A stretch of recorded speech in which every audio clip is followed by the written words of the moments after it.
Good evening, good sir. How are you? Blake, it's that time. It's that time, baby. South Carolina Gamecocks. One of the more controversial games. Oh, my goodness. I'm so sad that we had to play this game 3 weeks into the season because it gave South Carolina fans an extra 3 weeks to continue to bitch about the calls that were missed in last year's game. I had never seen a fan base bitch and moan so much about how they choked away that game. My goodness gracious. I'm so excited that we're finally getting another LSU South Carolina game. I think that LSU fans complained on multiple losses to Alabama, like the Patrick Peterson missed interception, True. the TJ Yeldon situation. And the truth was, I remember, I'm old enough to remember last year where people told me I was crazy for taking South Carolina in the points last year, saying it was going to be a 3-point game. And it was actually a 3-point game. Just throwing that out there. They were a good team.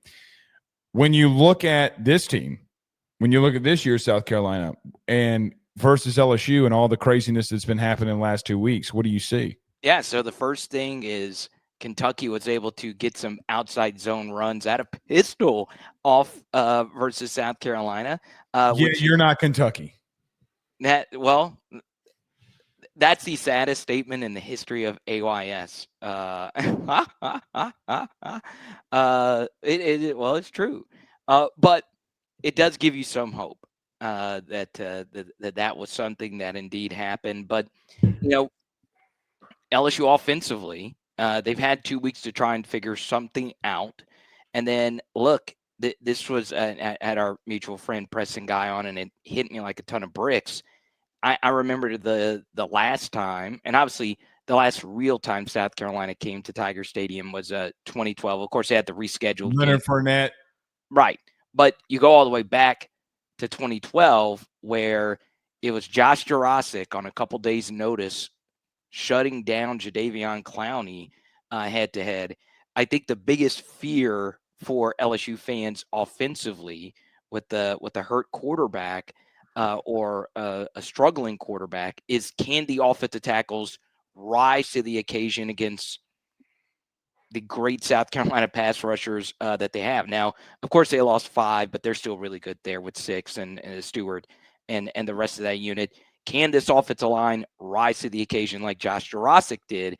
I don't know. That's going to be the big thing. And then, of course, defensively, the biggest story is, can you stop a quarterback who can run? And obviously Sellers is the best rushing quarterback in college football this year.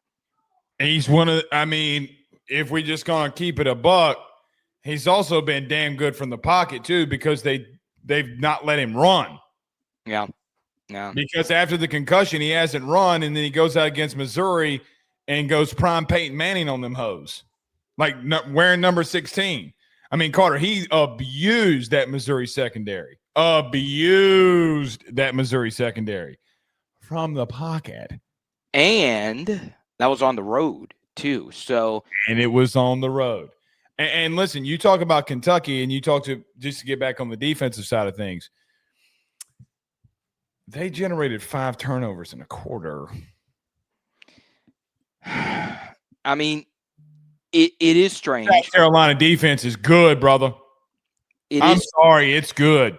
It's one of those things where we were sitting during Florida week saying, hey, why is the point spread that big? And then it got moved down.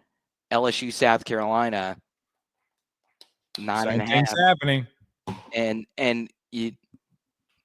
we've already seen the total go up. I think that's partially because the number was so low. It's being at 44-ish isn't really that big a deal. It started at 41. Yeah, and think about that. That shows you the faith that FanDuel has in LSU's putrid offense. But if you are going to the game, they need every single one of you screaming as loud as you possibly can, because you were talking about it. These two teams have real big offensive line issues, and this would be a very good week for LSU's traditional 4-man pass rush to have a better week. Because, like you said, if you can play coverage on the back end, have a few QB spies, and actually get pressure with 4, you can get Sellers into taking some bad sacks, right? Now, this one happened in week 1, but he took one of the worst safeties you could possibly take versus Tech. But there are instances where Sellers' eyes will deceive him. But to your point, Blake, when I was going through and watching, more of the recent Sellers, it's amazing how good he's looked from the pocket, and that's why I know that's people have not watched him. Listen. I've seen the comments all week. They have not watched LaNorris Sellers like that. I'm sorry, they haven't, because like we had a comment last night saying Michael Van Buren or LaNorris Sellers. I'm like, brother, you're not seeing for what this dude's doing from the pocket. And then Cody, the running ability, which has been off. I mean, they're worse than you in rushing offensively. Like they've been putrid, and they have LaNorris Sellers. But to your point, man, this South Carolina offensive line, I think, is actually worse than yours.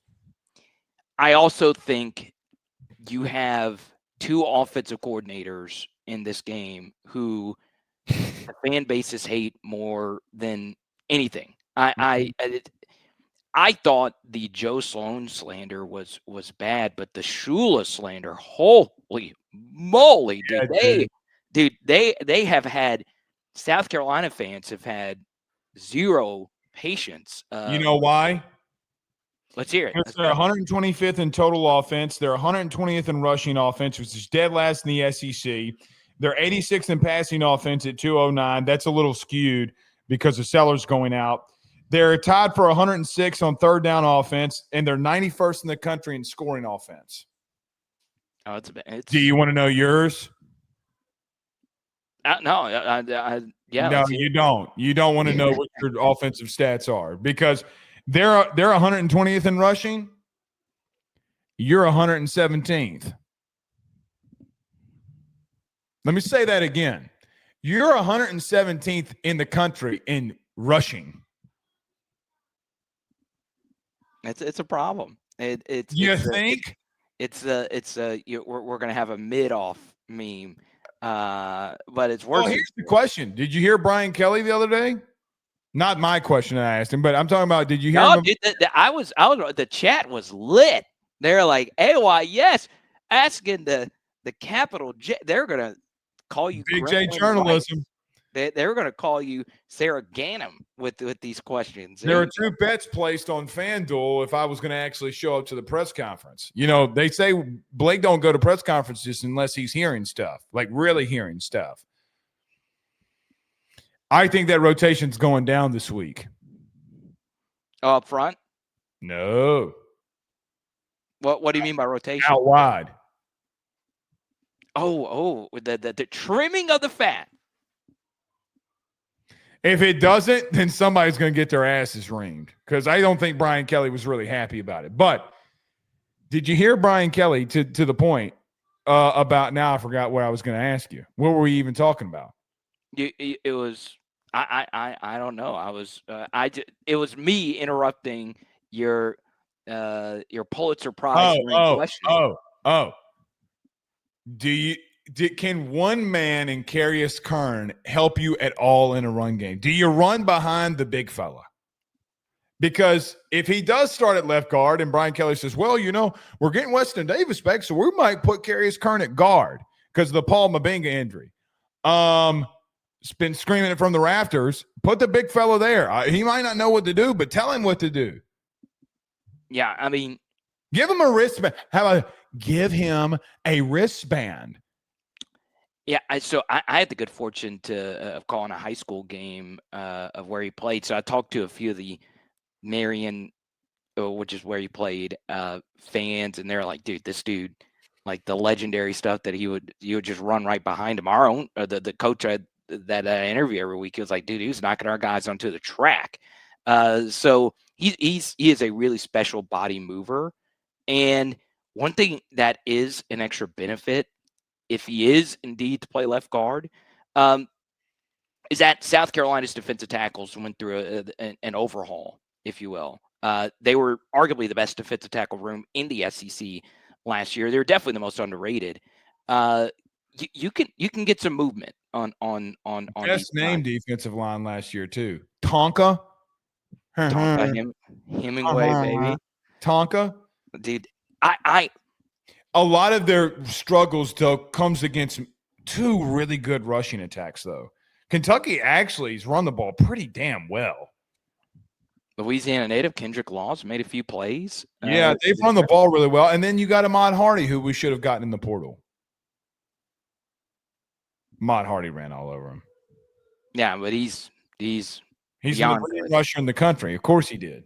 Yeah, he's beyond good this year. How's that kid go from ULM? You don't really pursue him, and then he goes to Missouri and leads the country in rushing. How does that happen? Anyway, he is so good. Dumb. Dumb. I didn't think he'd be as dominant as he's been. Dominant. Yeah, he's been dominant. And he put on some weight, pause. But I mean, he has. All right. Brian Kelly said a couple of things this week. Was there anything that you took away from him? Because it's felt like a massive week of him being pretty deliberate. Did you take anything from BK? I'm not asking about my questions because we talked a lot about that. I'm asking what is the biggest thing that you took from him? Well, obviously it's the Garrett stuff. I mean, it's tough, right? I think Blake, your fans are a little sick of this cat and mouse game of what actually is going on. And, I think there was a big jolt. I know your phone did haywire, made pinball machine sounds, because mine did as well, when you hear Brian Kelly say, hey, Michael Van Buren took first team reps this past week. And then you have fans asking me, what does Garrett Nussmeier throwing with the towel actually mean? And basically quarterbacks throw. It means nothing. It means nothing. All right. So that's it. I think, Blake, we're to the point now where anything BK says about Garrett Nussmeier is going to frustrate fans. And I totally get why. Because and it's not him. He's not bringing it up by himself. I mean, people are asking. Yeah. You know what I mean? So exactly. It's kind of on the media, but I mean, you got to ask the question. You said okay. Well, that was my question at the end. All right, fine. Garrett Nussmeier took mental reps. He's also on another podcast talking about him not getting in the building until 9. Sounds good. And then he kind of takes a shot at a former Heisman Trophy winner in the process of doing that. So in the part of that, okay, you took mental reps. Let's see what happens here. But Carter, the timing's been off. Yeah, everything's been off. So him taking a week off is not going Blake, he should have rested because of an injury. Sounds good, but you can't expect timing with this secondary coming in to be better. So I asked him about Van Buren. I mean, listen, he took mental reps. You don't know what he saw. Okay, so let's talk about it. How did Michael Van Buren look?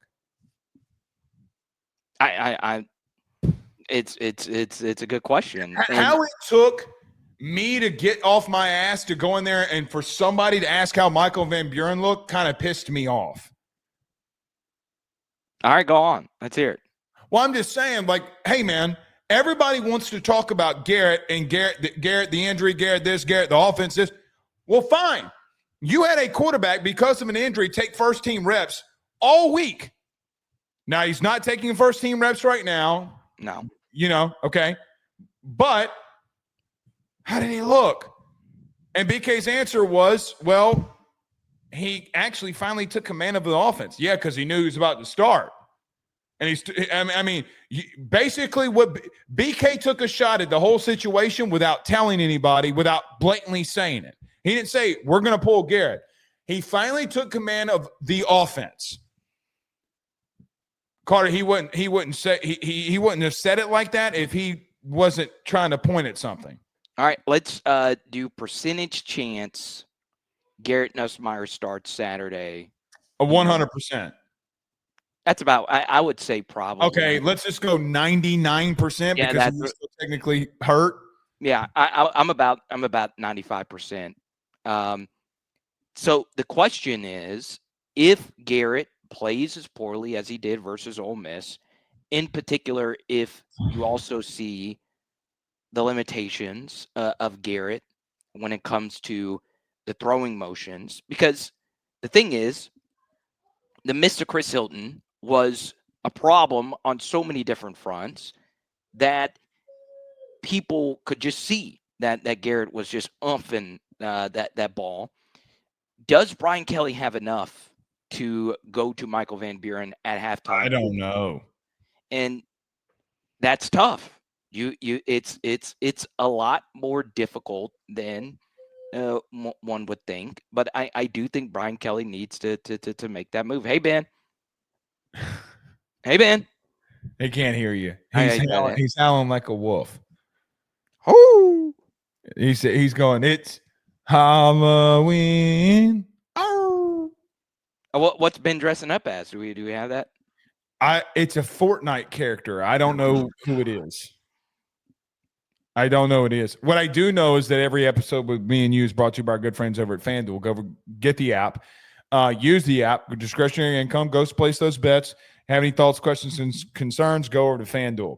I know that, but I don't know for Halloween what he's going as. Let me ask you this question. Well, let me say this. To answer your question on Michael Van Buren, I have no idea. And I'm not going to sit here and act like I have any clue whatsoever either. Is there anything that South Carolina does outside of what we talked about earlier that worries you going into this one? Not really. We already talked about the pass rush going up against this. Their safety room scares the shit out of me.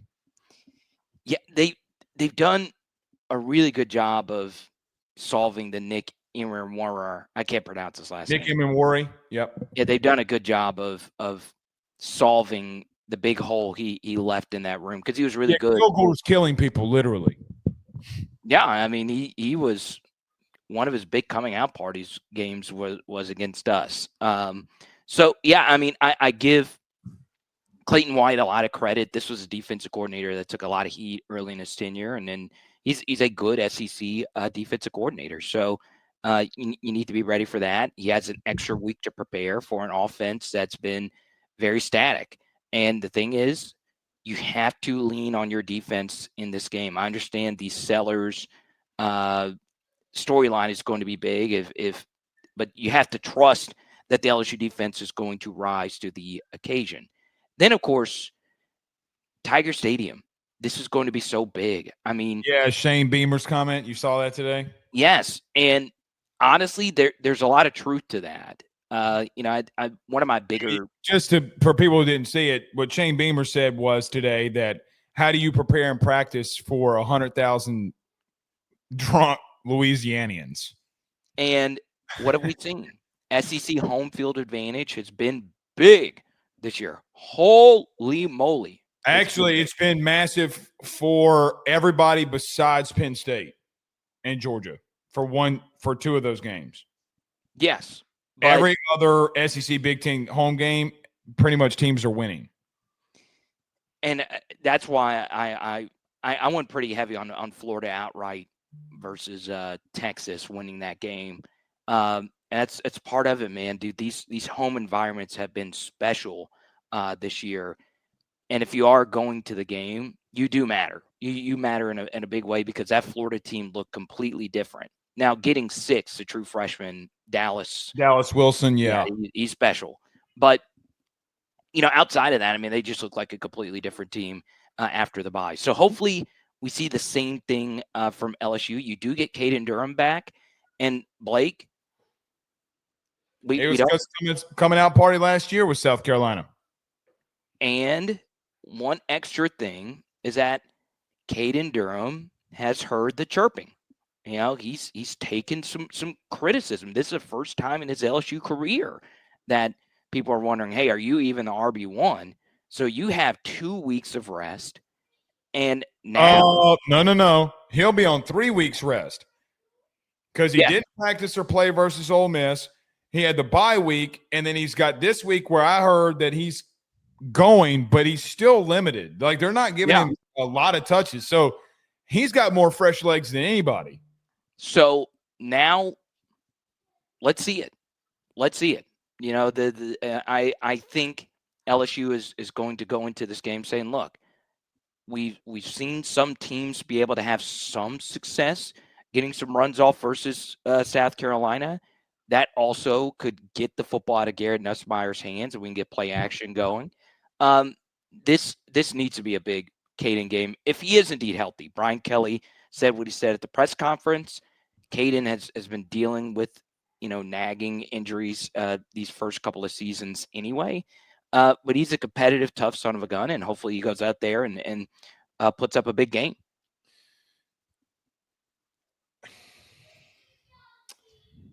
I worry.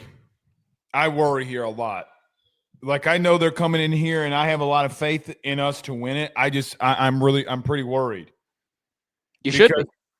Yeah, because I mean, look, man, this defense for South Carolina, Carter, I mean, they're one of the best teams in the country at not allowing touchdowns. Like, they've been pretty damn good in the red zone. You have not been. You take out the Southeastern game, you're 129th in the country in red zone offense. Like, so, I get all this. I get all of what we're talking about, but I am worried, and I hope that you can find a spark. I hope you can find a run game. I hope you can find all those things. It's going to be a very much worrisome week here because of what I think South Carolina presents you overall. And one thing we hadn't really talked about that I want to get to that I don't think a lot of people has mentioned, I think they're kind of saying it, but not really talking about it. Brother, I know that they're 120th in the country in rushing. Is South Carolina, like they're god awful. LaNorris Sellers scares the shit out of me. He should. I mean, he's yeah, he's good. He's very good. I mean, there's just no other way around it. Like, and look, LSU's had more success than a lot of schools going up against the elite first round draft prospect QBs. But I mean, he's so good. I mean, there's just no other way around it. Deep ball accuracy is gotten better. The Harbor throw versus Vatek was special. And look, this is a guy that could come in and take over a game. And what I would also say, and this is big, and it's something that we more so focus on what Brian Kelly says, but you're going up against one of the best coaches in the country between the headsets in Shane Beamer. Okay. Now, his dad was also like that. And I heard you mention the Beamer ball, the special team stuff. He's so good at this shit. I don't know how Swain is second in the country in punt return. You better not kick to him. Yes. And and Beamer just always finds some special teams fake in a big game. We've seen it so many times. And he's really good at managing a game. Like, he is just really, really, really good. And that's part of the reason why South Carolina's won some of these close games versus Clemson. And they've been in these big spots. South Carolina's played in so many high leverage games with Shane Beamer, and they've held their own in a lot of those games. And this is a team of the two teams. I would say South Carolina has, even though they have 2 losses and LSU only has 1, South Carolina has looked better. If you were just to look at the eye test, South Carolina has looked like the better team. I think we can all agree that Clemson's not as good as we thought they were going to be. Well, especially offensively. Right. And then Florida wasn't what they were offensively, with Lagway throwing the game away basically. And a lot of that is Blake Baker and the LSU defense playing really well. Mm-hmm. But South Carolina did not play just awful. I mean, Missouri is a better team than we thought they were going to be. And Kentucky put up a fight and jumped out on them early, and South Carolina just bludgeoned them for the rest of the game. The Vanderbilt game was weird because there was an injury, and then the Vatek game, Vatek's terrible. So it is interesting that South Carolina is one of the 2 teams in the SEC that's played 4 Power 4 teams up to this point. Alabama, I think, is the other. But none of those 4 teams are to me as good as LSU, maybe outside of Vanderbilt. So this will be by far, to me, the best defense that Sellers has faced. And by far. And you're going to have Sellers on the road versus this LSU defense. So that does give you some hope. But Beamer scares the shit out of me. I don't know how you feel about him in the SEC hierarchy of coaches but he's in the top half, and he's no less than, for me, 4 or 5. I mean, he's been that good. So I'm very interested. I know it might be a scorcher, but he's been really, really, really good. Yeah, because you got Kirby, you got Lane, you got Heupel, you got Kelly. I think 5's a little high. Yeah, but has Shane been a better coach at South Carolina than Brian Kelly's been these last couple of seasons? Brian Kelly has 2 seasons of 10 wins. I mean, Yeah. 2 years ago, he was like 5-7. Yeah, but South Carolina's schedules are brutal. You play the same exact teams they do. And South Carolina. Hold on. You literally play the same exact teams they do, besides the FCS teams. They play Clemson at the end of the year, though. We play Clemson in the beginning of the year. Yes, but that was for this season. You're still playing the same schedules. Like I saw Josh Pate's thing today, right? Like, okay, Josh Pate said this in the next 5 games for South Carolina. Sounds good. It's also your same opponents. Yes, but I think winning at South Carolina is way harder than winning at LSU. I go back and forth on my SEC coach hierarchy between. Yeah, Beamer's not 5, even if you want to put him above Kelly, because I can't put him above Heupel. I can't put him above. I mean, because Heupel had to build Tennessee. Sark had to pretty much build Texas back, regardless of what you think of him right now. Kirby, I mean, and Lane, and so I would Lane, put. Can I be real with you? Can I be real with you? Oh, this one people are gonna yell at me on this one. Eli Drinkwitz might get another 10-win season. Oh, you put Drink over Hype? If he gets a 3, over Beamer. Over Beamer? I mean, if he goes 3 straight seasons of 10 wins, like, that's impressive at Missouri. No, it is. But I would also say that their schedules are easier. I mean, Missouri. They also played Georgia. They've played Alabama. They play Alabama next week or this week. Okay, all right. I could deal. I can live with Drink over. Okay. You might be convinced. I'm just really high on Shane as a coach. He's really good. I just don't know if you could put him in the top 5 in the SEC. What is your thought? Like, what do you start making of Elko? Oh, he's moving. I mean, if he goes to the playoff, Elko is definitely in the top. LSU fans aren't ready for that conversation yet. Oh, for what? That they might be the way they're playing, they could be a playoff team. Like, so you might have a playoff team coming off in here in a couple of weeks. I felt uncomfortable putting A&M ahead of Ole Miss in my power rankings earlier. I mean, do you feel the same way, or which team? No. So you think A&M's for real? No, I don't, because they got to do it. But at the same time, I also look at their wide receiver room and like, God damn. So, Alabama, their wide receiver room's the best in the SEC, and I don't want to hear anything else. If you say that it's not, then you haven't watched. Concepcion and Craver are going off. No, I'm with you. So do you? Golly, would you have Alabama the number 1 team in the SEC right now? Is that where you are? Okay. Yep. We're on the same page. At the end of the season, I'm going to say something that's going to piss a lot of people off, but it's true because their quarterback's playing elite. Oh, Simpson? Oh, dude, it's dime city. I give Ty so much credit for the slander that he took after week 1, and Keelan Russell this and that or whatever. But he wasn't the reason they lost. No, but it didn't look good. But Alabama, dude, this is their 3rd straight ranked opponent.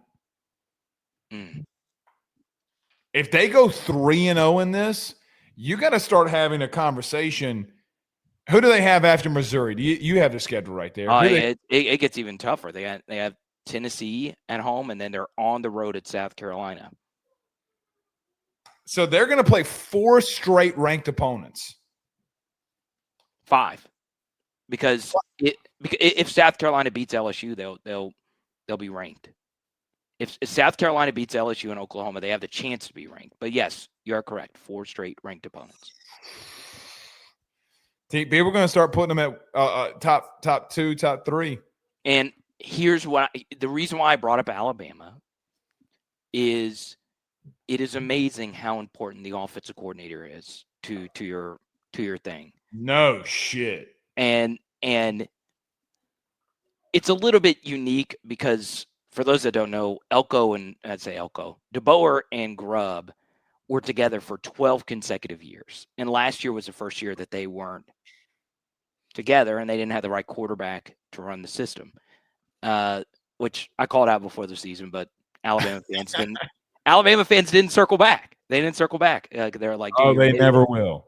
But the truth is your OC is so damn important.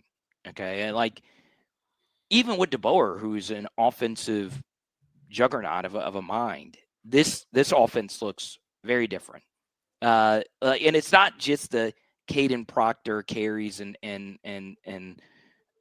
screening to the left. Dude, it's everything that they're doing. And then they have a quarterback who's just diming people up left and right. There's no quarterback in the country right now more prepared than Ty Simpson, and his play showing it. Kids. He's prepared. I mean, that's what a prepared quarterback looks like. He's business. I would all business.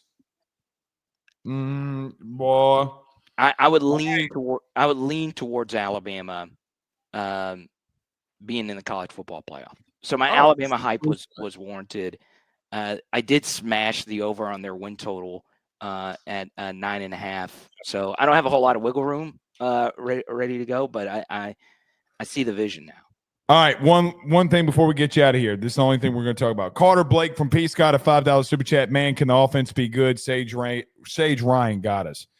Do you think that they can? I don't want them to be good. I want them to just be average. But I mean, I don't think they can be good at this point. No, I think that would just be so drastic. But it gets to the conversation that, okay, let's just say if you're Brian Kelly and you're like, all right, Garrett Nussmeier comes back and he's good. Do you want, though, just to see if Van Buren can really juice this offense to the next level? You already know my answer. Yeah, I know that. But it's kind of like the mystery box thing, right? Like, because at this point, it is clear that Garrett has not been the same guy.